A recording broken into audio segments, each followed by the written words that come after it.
എല്ലാവരും കൂടുതൽ സംസാരിക്കുന്ന ഒരു വിഷയമാണ് ടൈം മാനേജ്മെന്റ്. നമ്മളുടെ മുമ്പിലുള്ള സമയത്തെ നമുക്ക് ശരിയായ രീതിയിൽ മാനേജ് ചെയ്യാൻ സാധിച്ചാൽ നമ്മളുടെ ജീവിതത്തെ തന്നെ നമുക്ക് മറ്റൊരു ലെവലിലേക്ക് എത്തിക്കാൻ വേണ്ടിയിട്ട് സാധിക്കും. ശരിക്കും സമയത്തെ മാനേജ് ചെയ്യാനാണോ നാം പഠിക്കേണ്ടത്? നാം പഠിക്കേണ്ടത് നമ്മുടെ മനസ്സിനെ മാനേജ് ചെയ്യാനാണ്. മൈൻഡ് മാനേജ്മെന്റ് ആണ് നാം പഠിക്കേണ്ട ശാസ്ത്രം. കാരണം നിങ്ങളുടെ മനസ്സിന്റെ മാസ്റ്റർ ആയെങ്കിൽ മാത്രമേ നിങ്ങളുടെ മുമ്പിലുള്ള സമയത്തെ നിങ്ങൾക്ക് സമർത്ഥമായി മാനേജ് ചെയ്യാൻ വേണ്ടി സാധിക്കൂ. പണ്ടൊരു വ്യക്തി നദിയുടെ തീരത്ത്, അവിടെ ധാരാളം ഡയമണ്ടുകൾ കിട്ടുന്ന ഒരു നദീതീരമാണ്, ആ നദിയുടെ തീരത്ത് രത്നക്കല്ലുകൾ തിരയുകയാണ്. അങ്ങനെ പലതരത്തിലുള്ള കല്ലുകൾ അദ്ദേഹത്തിന് ലഭിക്കുന്നു. അദ്ദേഹം അവ എടുത്തു നോക്കുന്നു, ഉരച്ചു നോക്കുന്നു, ഡയമണ്ട് ആണോ എന്ന് നോക്കുന്നു. അല്ല എന്ന് കണ്ടിട്ട് അത് നദിയിലേക്ക് തന്നെ ഉപേക്ഷിക്കുന്നു.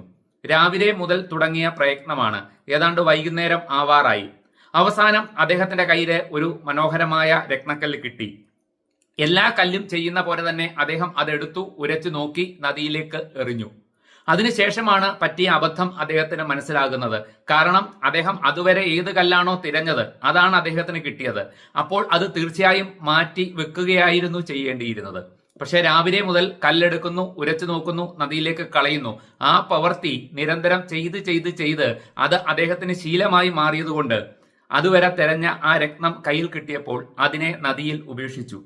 ഈ കഥയാണ് ടൈം മാനേജ്മെന്റുമായി ബന്ധപ്പെട്ട് നമ്മുടെയൊക്കെ ജീവിതത്തിൽ സംഭവിക്കുന്ന കാര്യം.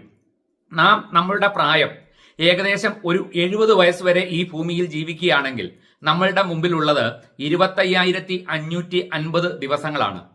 ഒരു 35 വയസ്സ് വരെ ജീവിച്ച ഒരു വ്യക്തിക്ക് 12,775 ദിവസങ്ങൾ തീർന്നു കഴിഞ്ഞു. ഇനി ഏകദേശം അതിന്റെ പകുതി, അതായത് ഇനി 25,550 പകുതി 12,775 ദിവസങ്ങളാണ് ഇനി മുമ്പിലുള്ളത്. ഏകദേശം ഒരു 13,000 ദിവസങ്ങൾ നമുക്ക് കൂട്ടാം.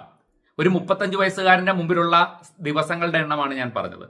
ആ ദിവസങ്ങൾ എങ്ങനെ നിങ്ങൾ ഉപയോഗിക്കുന്നു എന്നുള്ളതാണ് നമ്മളുടെ മുന്നോട്ടുള്ള ജീവിതം നമുക്ക് എങ്ങനെ ആക്കി തീർക്കാം എന്നുള്ളതിന്റെ ഉത്തരം. ഈ വീഡിയോ കാണുന്ന എല്ലാവരും അവരവരുടെ പ്രായവുമായിട്ട് ബന്ധപ്പെട്ട് നിങ്ങൾക്ക് 40 വയസ്സായെങ്കിൽ 40 ഗുണം 365 എന്ന് ചെയ്താൽ ഇനി നിങ്ങളുടെ മുമ്പിൽ നിങ്ങൾക്കുള്ള ദിവസങ്ങളുടെ എണ്ണം കൃത്യമായിട്ട് അറിയാൻ വേണ്ടി സാധിക്കും.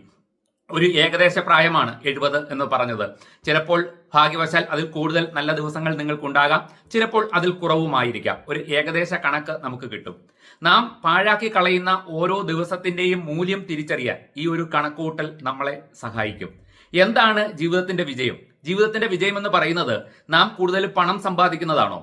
എന്താണ് ജീവിതത്തിന്റെ അർത്ഥം? ജീവിതത്തിന്റെ അർത്ഥം എന്ന് പറയുന്നത് ജീവിതത്തിന്റെ അവസാനം നാം തിരിഞ്ഞു നോക്കുമ്പോൾ നമ്മൾ സംതൃപ്തനാണോ എന്നുള്ളതാണ് ചോദ്യം. അങ്ങനെ നിങ്ങളുടെ ജീവിതം അർത്ഥവത്താകാൻ, നിങ്ങൾക്ക് സംതൃപ്തി കിട്ടാൻ ഇനി പറയുന്ന 4 കാര്യങ്ങൾ ഇനി നിങ്ങളുടെ മുമ്പിലുള്ള ദിവസങ്ങളിൽ നിങ്ങൾ കൃത്യമായിട്ട് ആ ദിവസങ്ങളെ ഈ പറയുന്ന 4 കാര്യങ്ങൾക്ക് വേണ്ടിയിട്ട് വിനിയോഗിച്ചാൽ തീർച്ചയായും നിങ്ങളുടെ ജീവിതത്തിന്റെ അവസാന കാലഘട്ടത്തിൽ നിങ്ങൾക്കൊന്ന് തിരിഞ്ഞു നോക്കാൻ അവസരം കിട്ടിയാൽ നിങ്ങൾക്ക് സന്തോഷകരമായിരുന്നു നിങ്ങളുടെ ദിനങ്ങൾ എന്ന് നിങ്ങൾക്ക് പറയാൻ വേണ്ടി സാധിക്കും. അതിന് ആദ്യം നാം പ്രാധാന്യം കൊടുക്കേണ്ടത്, അതിന്റെ ആദ്യത്തെ സ്റ്റെപ്പ് എന്ന് പറയുന്നത് നമ്മളുടെ സ്വന്തം കാര്യങ്ങൾ തന്നെയാണ്. അതായത് നമ്മെ തന്നെ നാം കരുതുന്ന കാര്യങ്ങൾക്ക് പ്രാധാന്യം കൊടുക്കണമെന്നുള്ളതാണ്. പ്രത്യേകിച്ച് നമ്മളുടെ ആരോഗ്യം. നമുക്ക് ശരിയായ ഉറക്കം കിട്ടണം. ഒരു ദിവസം കുറഞ്ഞത് 8 മണിക്കൂറെങ്കിലും നമുക്ക് ഉറങ്ങാൻ വേണ്ടിയിട്ട് സാധിക്കണം. അത് ശരിയായിട്ടുള്ള ഉറക്കം കിട്ടണം. നല്ല ഭക്ഷണം നമ്മളുടെ ശരീരത്തിന് ആവശ്യമാണ്, അല്ലേ? കാരണം നമ്മളുടെ ശരീരത്ത് പ്രവൃത്തി ചെയ്യാൻ ഊർജം ആവശ്യമാണ്. ഇന്ന് നിങ്ങൾ ചെയ്യുന്ന പ്രവൃത്തിയാണ് നാളത്തെ നിങ്ങളുടെ ജീവിതം. നിങ്ങളുടെ ജീവിതത്തെ മറ്റുള്ളവർ അടയാളപ്പെടുത്തുന്നത് നിങ്ങളുടെ പ്രവൃത്തികൾ കൊണ്ടാണ്. ശരിയായ പ്രവൃത്തികൾ നിങ്ങൾ ചെയ്തെങ്കിൽ മാത്രമേ ശരിയായ രീതിയിൽ നിങ്ങളുടെ ജീവിതം നിങ്ങൾക്ക് മുന്നോട്ട് കൊണ്ടുപോകാൻ വേണ്ടി സാധിക്കൂ. അതിന് ഊർജം ആവശ്യമാണ്, അതിന് നമുക്ക് ആരോഗ്യം ആവശ്യമാണ്. അതുകൊണ്ട് ആദ്യം നമ്മെ ശക്തിപ്പെടുത്തുന്ന, നമുക്ക് ഊർജം പ്രദാനം ചെയ്യുന്ന, നമ്മളുടെ ആരോഗ്യത്തെ മെച്ചപ്പെടുത്തുന്ന കാര്യങ്ങൾക്ക് തന്നെയാണ് നമ്മളുടെ ജീവിതത്തിൽ ഇനിയുള്ള ദിവസങ്ങളിൽ നാം പ്രാധാന്യം കൊടുക്കേണ്ടത്.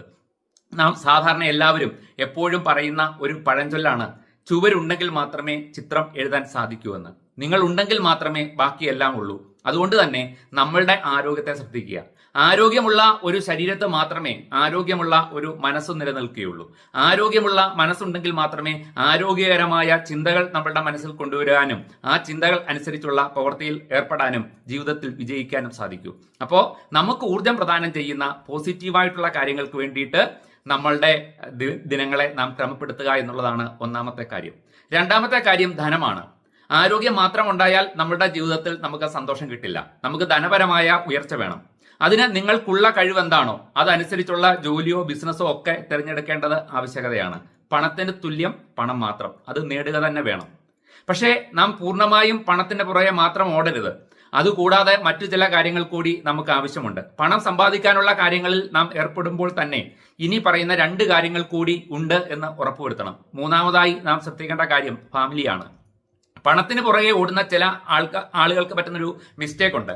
അവർക്ക് പണം എന്നുള്ള ചിന്ത മാത്രമായിരിക്കും, ധനസമ്പാദനത്തിന് മാത്രമായിരിക്കും അവർ ശ്രദ്ധ കൊടുക്കുന്നത്. അങ്ങനെയുള്ളവർ പലപ്പോഴും ഫാമിലിയെ ശ്രദ്ധിക്കാതെ പോകും. നമ്മളുടെ ഫാമിലിയെയും നമ്മളോടൊപ്പം നിലനിർത്താൻ വേണ്ടിയിട്ട് നാം ശ്രദ്ധിക്കണം. അവർക്കൊപ്പമുള്ള നമ്മളുടെ ജീവിതവും ഒരു പ്രധാനപ്പെട്ട ഘടകമാണ്. നമ്മളുടെ സന്തോഷത്തിൽ നമ്മളുടെ ഫാമിലി നമ്മുടെ കൂടെ ഉണ്ടാവണം. നമ്മളുടെ ഫാമിലിക്ക് അർഹതപ്പെട്ട സമയം നമുക്ക് കൊടുക്കാൻ വേണ്ടി സാധിക്കണം.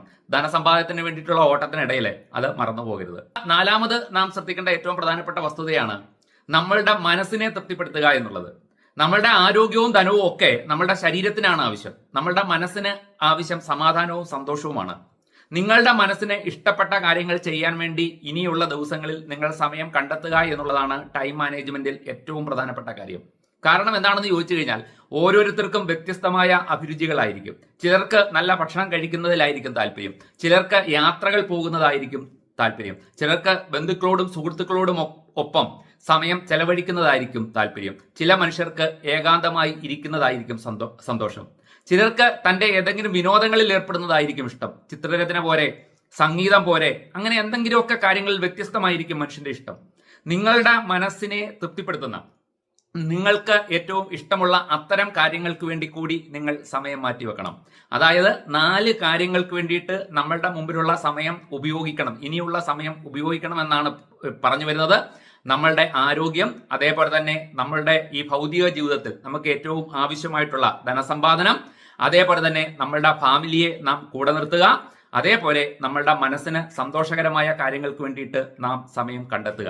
ഈ തരത്തിലുള്ള ഒരു ക്രമത്തോട് കൂടിയിട്ടുള്ളൊരു ജീവിതമാണ്, ചിട്ടയോട് കൂടിയിട്ടുള്ളൊരു ജീവിതമാണ്, ഈ തരത്തിലുള്ള ലക്ഷ്യത്തോട് കൂടിയിട്ടുള്ള പ്രവൃത്തിയിലാണ് നിങ്ങൾ ഏർപ്പെടുന്നതെങ്കിൽ ജീവിതത്തിന്റെ അവസാന കാലഘട്ടത്തിൽ തിരിഞ്ഞു നോക്കുമ്പോൾ തീർച്ചയായിട്ടും നമുക്ക് സന്തോഷിക്കാനുള്ള ഒത്തിരി നിമിഷങ്ങൾ നമ്മളുടെ ജീവിതം നമുക്ക് നൽകിയിട്ടുണ്ടാകും. അതോടൊപ്പം തന്നെ മറ്റുള്ളവർക്ക് മാതൃകാപരമായിട്ടുള്ള ഒരു ജീവിതം നയിക്കാനും ഇങ്ങനെ സമയത്തെ ക്രമപ്പെടുത്തിയാൽ തീർച്ചയായും സാധിക്കും. അതിന് എല്ലാവർക്കും കഴിയട്ടെ എന്ന് ആശംസിക്കുന്നു. മറ്റൊരു വീഡിയോയുമായി അടുത്ത ദിവസം വീണ്ടും കാണാം.